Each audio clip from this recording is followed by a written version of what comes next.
A'udzu billahi minasy syaithanir rajim. Bismillahirrahmanirrahim. Alhamdulillahi rabbil alamin. Allahumma salli ala nuril anwar wa sirril asrar wa tiryakil aghyar wa miftahi babil yasar Sayyidina Muhammadinil Mukhtar wa alihil adhar wa ashabihil akhyar adada ni'amillahi wa ibtalih wa la hawla wa la quwwata illa billah. Amma ba'da. Faqad qala Allah Ta'ala Bismillahirrahmanirrahim. La in syakartum la azidannakum wa la in kafartum inna adzabi lasyadid.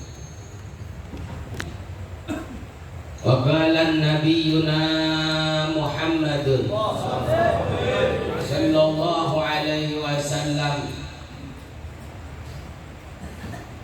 talabul ilmi faridatun ay maqrudatun ala kulli muslimin wa muslimatin. Wa qala Syekh Syakik bin Ibrahim Az-Zahidi Hisnul amali salah satu asya'a.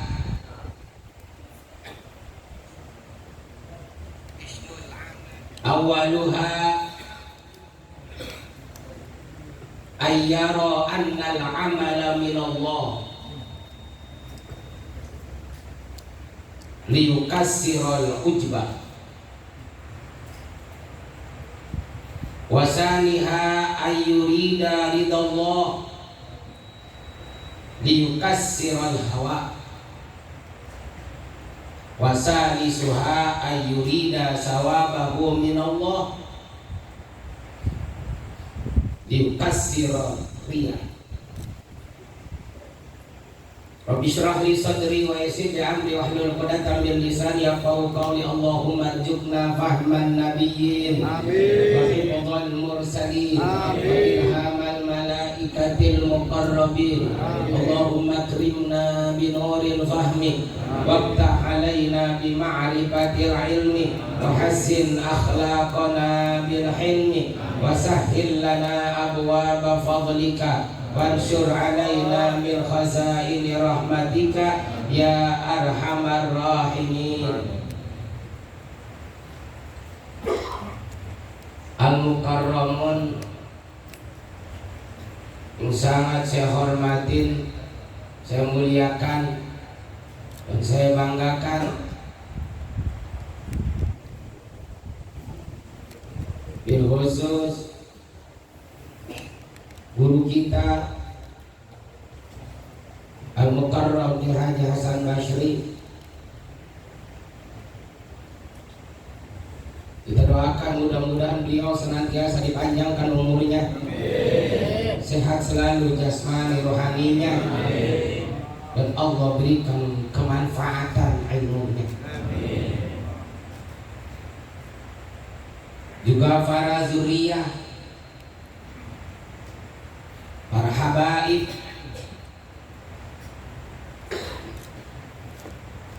saat ini hadir Habibuna Mahbub Al-Habib Abdurrahman Al-Jubri,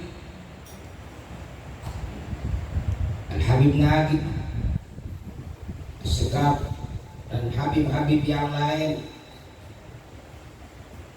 Kita kudu meyakini ibadahnya itu ngalir darah baginda Rasul, sekalipun sekarang lagi rame kudu tes DNA. Bagaimana tes DNA? Ini kuburan Nabi yang dikeduk lagi. Nah, itu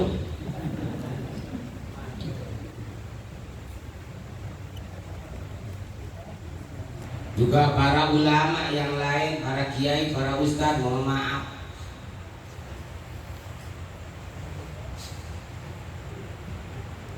yang kudu kita hormatin. Sebab ulama yang melanjutkan perjuangan baginda Rasul. Al ulama umana'ur rasul. Ulama itu adalah orang yang diberikan mandat oleh baginda Rasul untuk melanjutkan perjuangannya.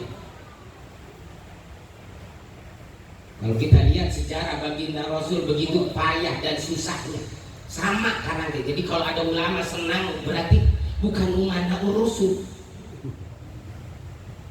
Ya karena Rasul susah. Malam yukhalitu sultan itu juga selagi tidak berdekatan dengan penguasa, itu ulama yang akan meneruskan tongkat perjuangan para rasul. Al ulama umana'ur rusuli malam yukhalitu sultan, selagi tidak dekat dengan penguasa. Nah sekarang pengen jadi penguasa ulama.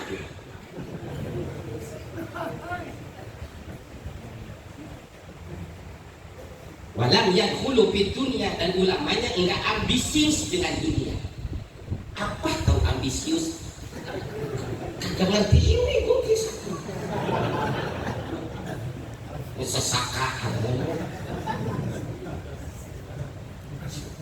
Wa idza khalatu sultan, apabila ulama dekat dengan penguasa, apalagi saat ini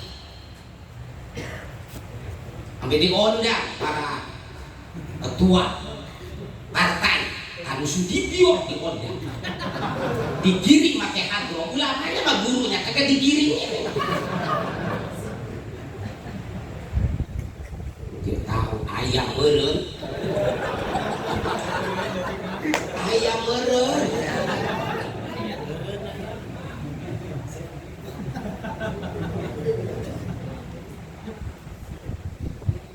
Apabila ulama dekat dengan penguasa, sebaik-baiknya penguasa yang dekat dengan ulama, sejelek-jeleknya ulama yang dekat dengan penguasa. Sebab ngapain ulama dekat penguasa? Nyampir, gue tahu. Gue proposal.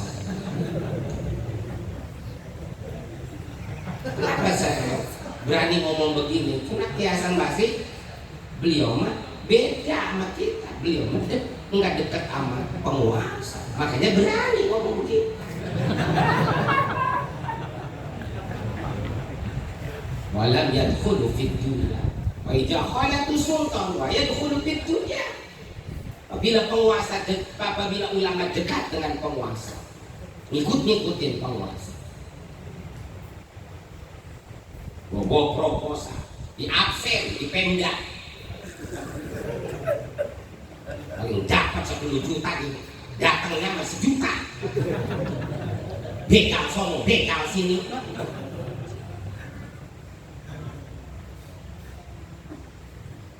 Dan ambisi amat dunia.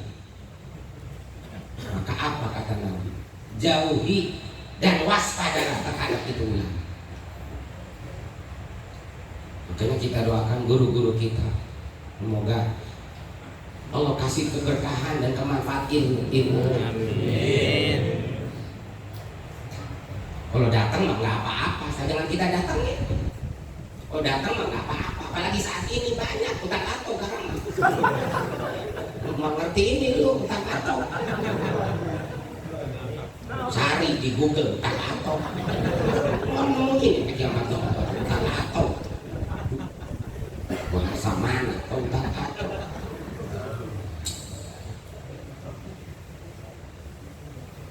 Lihat aja kamu sekarang, kiai ustaz ngikutin pantat penguasa, ngikutin pantat orang-orang politik kayak begitu. Urusin deh umat, akhirnya mah jadi penguasa, ulama jadi penguasa. Apa sekarang? Menjadi jontrok tuh wakil gitu. Kita suruh makan pisang, monyet kan?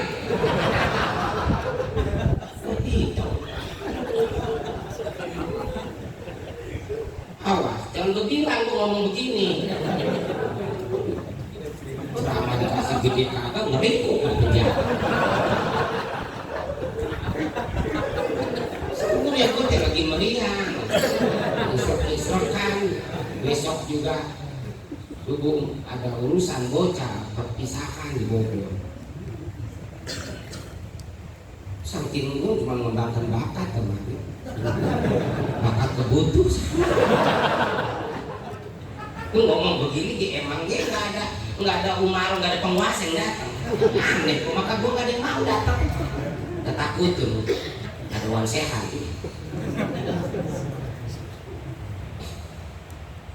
Juga hadirin wal hadirat rahimakumullah. Dalam kesempatan ini nggak banyak yang akan bahas. Lu kayaknya gak suci. Panggil apa? Lu ngehitung lu. Dia teman. Nggak akan banyak bicara. Aduh. Pada suatu hari saya nyingkap kita. Apa sih? Nyingkap apa? Roh. Kan yang penting ngerti. Buat apa ngomong? Nggak enak kagak ngerti.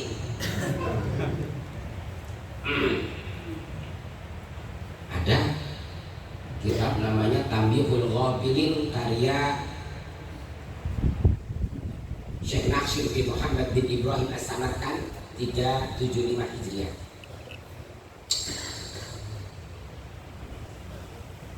Di situ ada dikutip. Kutip itu kalau orang mandi kan dikutip tuh. Intip ya. Nah, bukan pala kereta, kutip.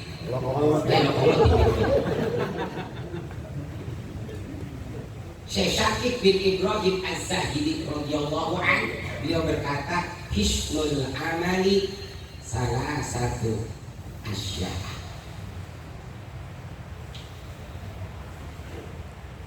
Ngantuk, diajak serius untuk bentetan ya, kita ini mah bukan lagi ngaji, lagi ngedengerin radio butut. Anak radio butut. Apa kata Syekh Syakib? Bentengnya amal ada 3. Pertama, ayyaro annal amala minallah, tekadkan amal yang kita perbuat itu minallah, udah pertolongan Allah. Kita begini udah pertolongan Allah, mau bisa kalau nggak pertolongan Allah. Jadi kita kagak usah jengkel, nggak usah ngambek ngelihat orang kagak sholat. Kita nggak usah jengkel, nggak usah ngambek melihat orang kagak mau ibadah. Kita nggak usah jengkel, nggak usah ngambek melihat orang berbuat maksiat. Kenapa? Tidak ada pertolongan dari Allah. Dan kita pun jangan merasa sombong. Kita bisa ibadah bukan karena bisa kita. Berarti itu ujub, likasiron ujbah. Bukan karena kemampuan kita tidak bisa ibadah, tapi sudah adanya pertolongan. La haula wala quwata illa billah. Terus kalau kita jengkel ada orang kagak sholat, enggak jaminan orang pinggir masjid, rumah pinggir majlis, pinggir musola, kalau tidak ada pertolongan Allah mau sholat, bahkan boro-boro sholat, tanya itu masjid teh warnanya apa, kadang tahu. Buta kaya.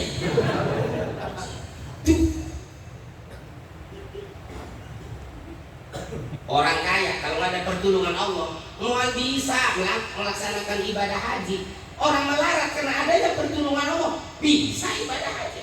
Alasan doang orang kaya nggak bisa ibadah haji karena takut mati. Jatuh dari kapal. Yang namanya mati kan kagak kudu nungguin jatuh dari kapal. Karena jatuh dari ayunannya bisa mati. Ilok, buset ilok. Dan kalau ayunannya di atas tower, emang kagak mati. Gue yakin mati. di bawahnya ada batu kolar.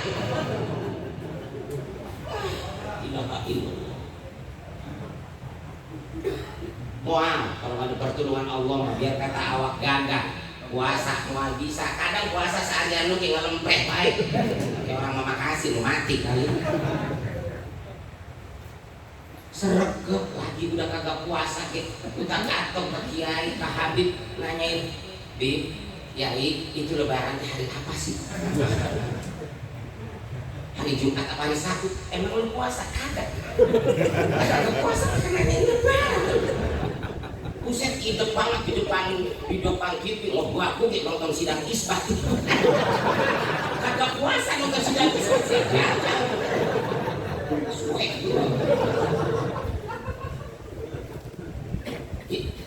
pertulungannya seharian doang. Dapat pertolongan dari Allah seharian itu gimana saja. Itu apa kayak kagak ada tulangnya orang pelapis doang. Entar ngelepak tidur, entar tidur. Habis sembahyang subuh tidur bangun setengah 12 ngerendam di batu. Sembahyang lohor, sembahyang lohor tidur lagi, sembahyang di tidur di musola kecentek dipasangin belatak dihidupin semua. Baju kain didemek-demekin. Lu mau tahu ini demek teh nama daerah di Jawa Tengah. Demak. Bangun setengah 4 habis sembahyang asar, buset ke depan sibuk nyari buka puasa. Kayak dia doang buka puasa. Ngiler ke Bintang ngeliat apa gitu, cuma ngeliat tai kucing nggak bunuh dia. Seandainya itu tai kucing diteriguin, ya. Goreng pisang. Tuh. Seharian doang pertolongan itu buka puasa dari jenis air ya. Air putih, dingin, panas, anget. Belum lagi teh manis, teh pahit, susu manis, susu pahit, jus alpukat, jus burenuk, rujakan, es campur, kembang 7 rupa. Segala ada menyan di situ. Ditaruh di penjaringan cuma. Habis datang waktu buka puasa, boro-boro ya. Nih, bacaan apa doa Allah mana kasih udah lelek tuh. Udah langsung blok. Bahkan kolak tuh. Udah nggak pakai sendok. Langsung ditolak. Sendok itu ngobrol nggak tenggorokannya kan biasa.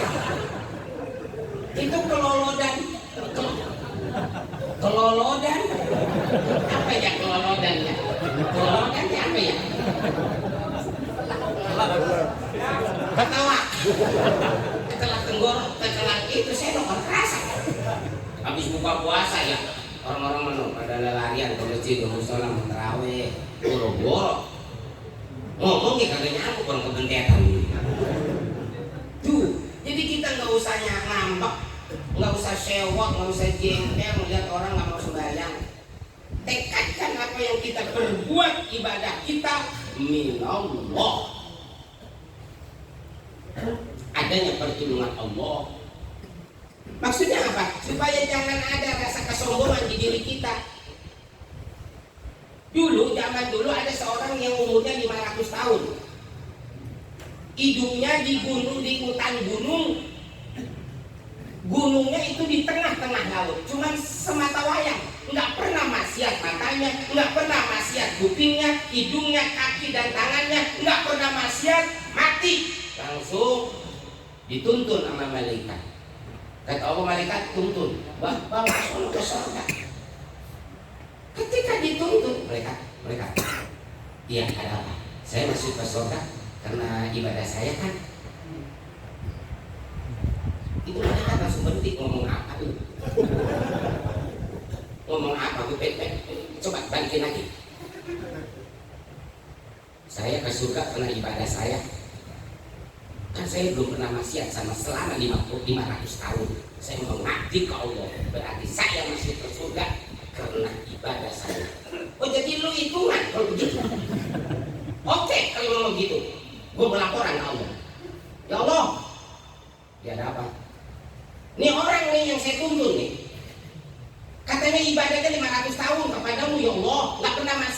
jadi ke surga kena ibadahnya. Malaikat gegabah tuh orang ngomong begitu ya. Wah itu bisa sewot. Malaikat kalau memang dia hitungan, ayo timbang, adukan, bandingkan sama nikmat yang gua kasih. Oh jadi lu kira ibadah, sekali lu ke surga karena ibadah lu, ayo ditimbang sama nikmat Allah. Dari mata aja dulu, begitu ditimbang ibadah yang 500 tahun sama nikmat mata, ngejelengit. Lumayan apa yang ngejelengit ya? Eleh, banyak kan nikmat mata. Tuh, segitu 500 tahun ibadahnya. Jadi ke surga bukan karena ibadah lo, tahu nggak? Tapi karena rahmatnya Allah. Tapi rahmat Allah buat ujuk-ujuk. Mau ujuk-ujuk datang tanpa adanya pengabdian dulu kepada Allah. Apalagi kita, jangan sombong. Kita mah baru tahajud 2 kali gitu. Allah, lu ngambuk nggak? Awak tuh bau surga. Awak tuh bau surga. Lu mah nih. Kadang lu ngelihat ya gue suka cengar-cengir kalau dizikir ya. Dizikir mana sih gue cengar-cengir lengak-lengek. Seakan-akan lu anggap gue ini pansin gitu. Wah belum sampai lu. Gue mah bebayang tuh bidadari bus.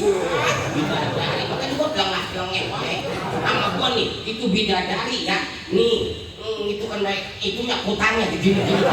Kutan bidadari bus. Kadang-kadang longket di depan gua goyang.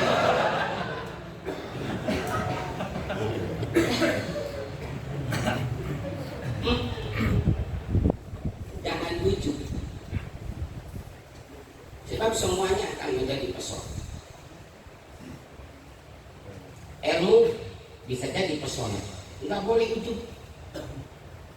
Harta enggak boleh ujuk.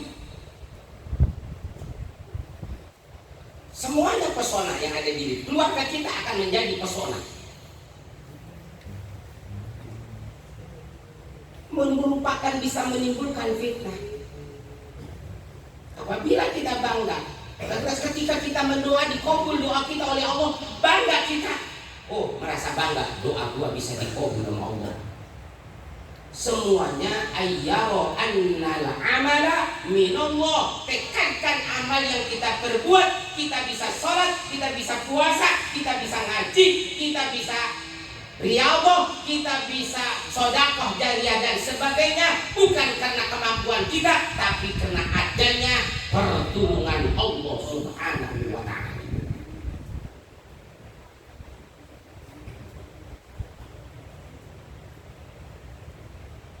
Yang kedua apa? Ya Syekh, ayurida ridallah. Ibadah yang kita kerjakan tujuannya ridallah, mintanya ridho Allah. Maksudnya liyukassiral hawa, untuk membentengi, menghancurkan nafsu kita. Ibadah bukan karena dorongan nafsu. Awas, nafsu enggak melulu mengajak umat manusia berbuat maksiat, tapi terkadang nafsu bisa mengajak manusia untuk berbuat baik, cuman hanya sekedar jebakan doang, jebakan nafsu dalam bentuk kebaikan. Setan enggak melulu mengajak manusia berbuat maksiat, terkadang setan juga bisa mengajak manusia untuk berbuat baik, tapi itu cuma sekedar jebakan. Kata setan, nih udah lu kalau sholat pakai speaker. Oh enggak kamu tuh riak. Ya lu masa eleh, itu kan siar. Orang aja yang maksiat itu organ tunggal jaipongan, pakai sound besar, sound gede. Ya lu cuma speaker tenge atuh. Jangan pakai yang penting syiar. Tuh jebakan setan, jebakan nafsu dalam bentuk kebaikan. Kenapa? Karena ketika berjamaah, apalagi pakai speaker, ayatnya yang panjang-panjang. Amma yatasaalun. Apalagi ketika khotib yang hadirnya katanya jadwalnya bupati yang mau hadir, ditahan dulu 2:30 baru mulai. Tungguin bupati dulu. Apalagi yang hadirnya orang-orang politik nih, ketua partai katanya mau ngasih sumbangan ke masjid. Makanya Ustaz jangan dulu mulai, ntar aja tungguin. Waduh itu imamnya yang biasanya palingan waduha malam naso. Ini mah amma yatasaalun.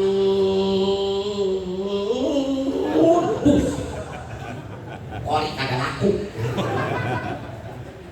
Ada tujuan. Tujuan ibadah itu ridha Allah, mengharapkan ridhonya Allah. Maksudnya untuk membentengi hawa nafsu kita, bukan dari nafsu kita. Karena kalau nafsu makan ya, nih nafsu nih, gesit-gesit, enggak ngaji. Kita ngaji begini, minta apa? Ridho Allah, ridhonya Allah.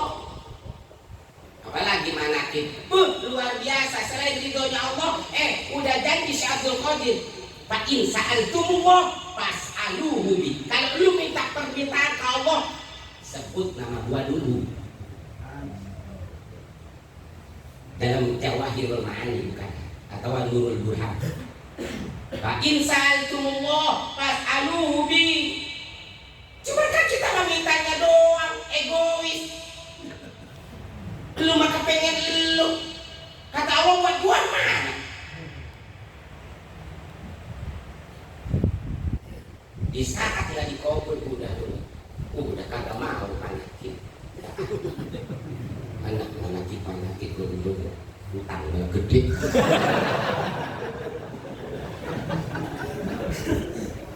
Orang yang mengharap ridhonya Allah.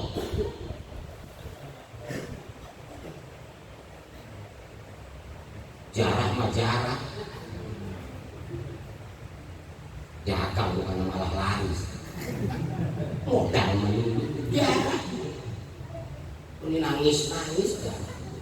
Salamullah ya zada minar rahmani yakshakum ibadallahi jinakum wasadnakum qalabnakum. Udah aja kan ibadallah jinakum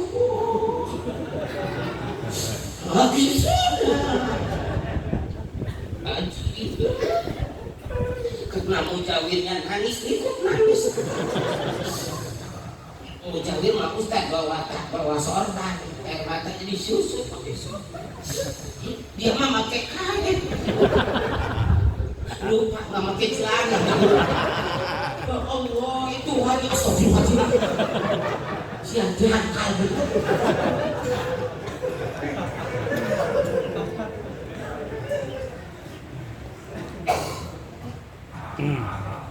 Yang ketiga, ayyab taqiya sawabahu, mengharap balasan dari Allah. Kalau memang Allah udah ridho, pasti ada balasannya. Maksudnya apa? Liyukas siroriya, untuk menghilangkan di hati kita rasa riya. Jangan ada riya di hati kita.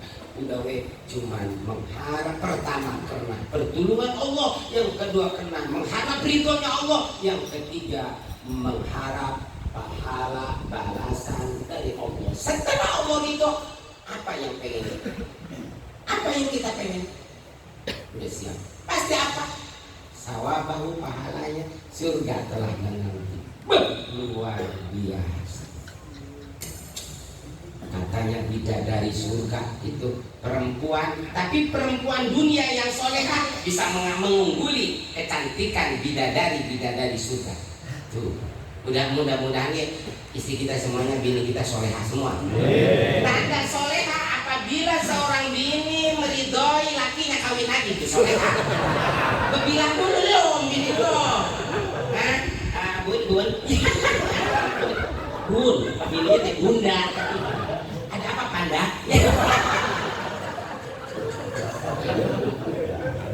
Katanya karena sore hari itu bunda harus meridoi panda kabilan. Tuh jaminannya. Sudah bahkan jalan pintas menuju surga. Emang nggak ada jalan lain? Mending gua ke surga atau ke neraka. Dunia biasa, akhirat biasa. Itu dari lu. Itu katanya perempuan surga, Bib. Katanya kalau ngelepek, ya ngelepek. Lu makan? Ngelepek, lu nggak tahu ngelepek? Dia itu ngelepek apa? Meludah. Ya. Itu jatuh ke air laut yang asin bisa jadi tawar. Kalau giginya ditontokin, giginya ya melengeng, ditontokin terang tuh dunia, bukan dari sinar matahari sama bulan, kena gigi. Coba bini kita itu melengeng. Ya Allah. Mengharapkan pahala untuk menghilangkan ria. Sebab kenapa saudara? Ibadah, ada ibadah yang namanya ibadah zahir, ada ibadah batin. Zahir ini kita zahir, sholat, puasa, zakat, haji, umroh, zahir. Batin paling susah. Hibjul aman asyaddu min fi'liha. Kata Imam Ghazali, menjaga amal itu lebih sulit daripada melaksanakan amal. Kita bisa melaksanakan ibadah karena pertolongan Allah, iktisab namanya. Kita bisa sholat, kita bisa puasa, bisa ngaji. Udah pengupayaan kita, pertama karena memang adanya pertolongan Allah, kita bisa ngaji. Itu kita berupaya supaya untuk bisa melaksanakan ibadah. Yang paling sulit ijtinab, batinnya apa? Menjaga ibadah itu lebih sulit daripada melaksanakan ibadah. Ngantuk banget nih. Emang apa? Mau tahajud? Ria bukan tuh. Ria pengen tahu orang. Makanya kalau pengen jalan selamat daripada ria, udah diam, khalwat menyendiri. Susah kan? Ketika seorang ulama besar, Syekh Sufyan Asy-Syauri mendatangi Syekh Abu Bakar Al-Warraq.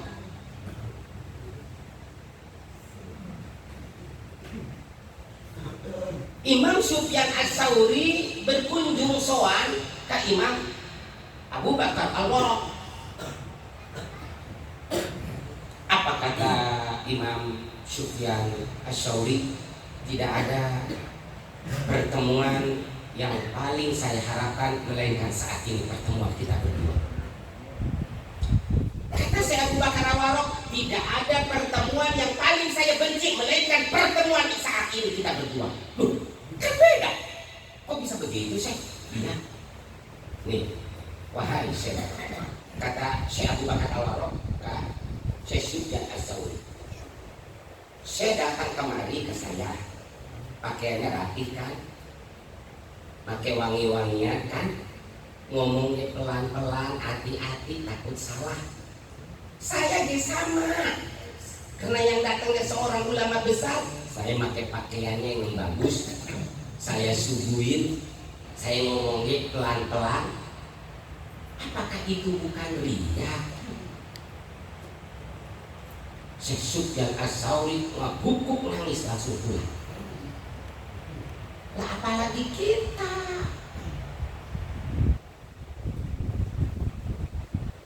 Kita mah balik umroh orang gak ada yang tahu. Rak. Iya. Kalau umroh kena ini nih kena ada. Habis umroh saya bus. Sodako jadi ya ke masjid ini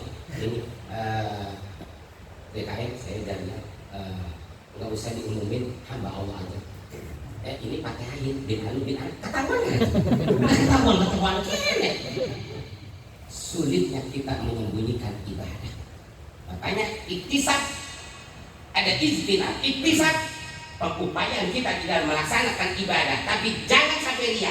Sebab apa? Ijtinab menjaga ibadah itu lebih sulit daripada melaksanakan ibadah. Kata Imam Al-Ghazali radhiyallahu anhu, hifdzul amal asyaddu min fi'liha. Menjaga amal, merawat amal itu lebih sulit ketimbang melaksanakan amal ibadah. Cukup sekian karena saya besok kumpul. Ya, cukup sekian. Oke, maafin saya, Habib. Oke, saya mau makan dulu. Emang ditawarin makan. Subhanallahumma wa bihamdika asyhadu an la ilaha illa anta astaghfiruka wa atubu ilaik. Assalamualaikum warahmatullahi wabarakatuh.